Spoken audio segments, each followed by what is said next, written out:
جب یہ درباروں پہ جاتے ہیں تو قبروں کو سجدے کرتے ہیں، اور اس کے علاوہ جو ہے پیروں کے گھٹنوں کو چومتے ہیں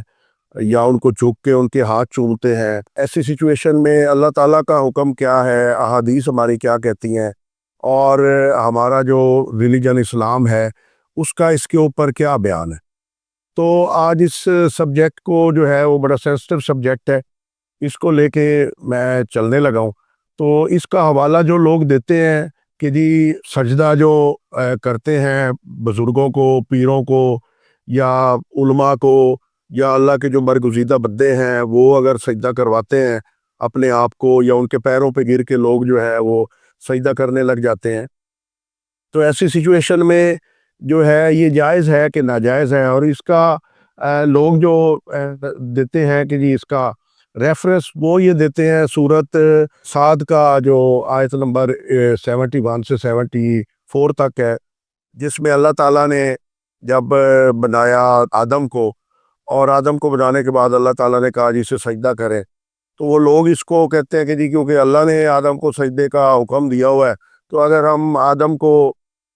انسانوں کو، بزرگوں کو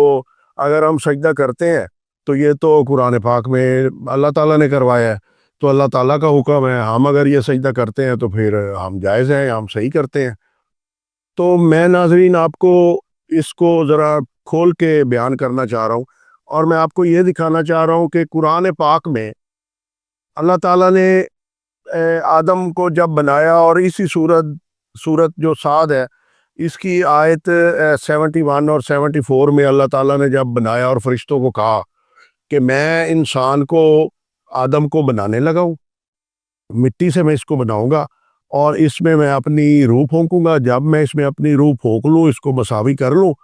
تو پھر تم اسے سجدہ کرنا۔ جب آدم کو بنا لیا اللہ تعالیٰ نے، تو اس وقت اللہ تعالیٰ نے فرشتوں کو کہا کہ آئیں بھائی اس کو سجدہ کریں، تو تمام فرشتوں نے سجدہ کیا۔ یہ پہلے بھی میں ایک پروگرام میں بیان کر چکا ہوں۔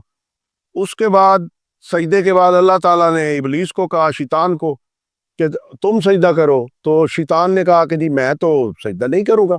کیونکہ میں تو آگ سے ہوں، اور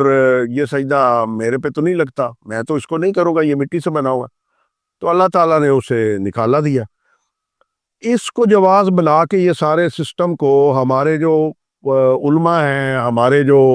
پیر فقیر ہیں، ہم برگزیدہ بندے اللہ کے تو رہبر ہوتے ہیں، ان کو تو سارا پتہ ہوتا ہے، لیکن کچھ یہ لوگ جو بھٹکے ہوئے ہیں بیچ میں، یہ اس کو جواز بنا کے اپنے آپ کو سجدے کرواتے ہیں۔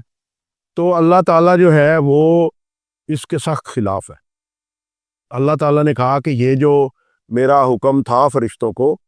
یہ میرا ون گو میں تھا، صرف ایک دفعہ تھا، جب میں نے آدم کو بنایا اور میں نے اس میں روح پھونکی، تو میں نے وہ تعظیماً سجدہ، یہ سجدہ لازماً سجدہ نہیں ہے، یا یہ کوئی لازم نہیں کر دیا گیا، یا یہ کوئی سنت نہیں ہے، یا یہ کوئی اللہ تعالیٰ کی طرف سے ایسا سجدہ نہیں کروایا گیا جو ہمیشہ کے لیے کہہ دیا گیا ہے کہ جی آدم کو سجدہ کریں۔ یہ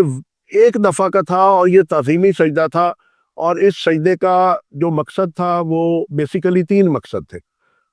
اس سجدے کا پہلا مقصد یہ تھا کہ آدم کی ایک اتھارٹی قائم کی جائے انسانوں اور جنوں کے اوپر، یہ سجدہ کروا کے کہ آدم جو ہے یہ آپ پہ فضیلت ہے اس کی، یہ آپ لوگوں سے بہتر کریچر میں نے بنایا ہے، تو اس لیے اللہ تعالیٰ نے جو ہے وہ اس کی، آدم کی اتھارٹی قائم کرنے کے لیے فرشتوں اور جنات کو اور اپنی مخلوقات کو کہا کہ جی انہیں سجدہ کریں۔ دوسری اس کی جو ہے وہ یہ ہے کہ انسان کو جو نالج دیا گیا، جیسے یہ قرآن پاک آیا ہے اور اللہ تعالیٰ کی کتابیں آئی ہیں جو دوسرے مذاہب میں ہیں، انجیل ہے، زبور ہے، اور اسی طرح کی، تو اللہ تعالیٰ نے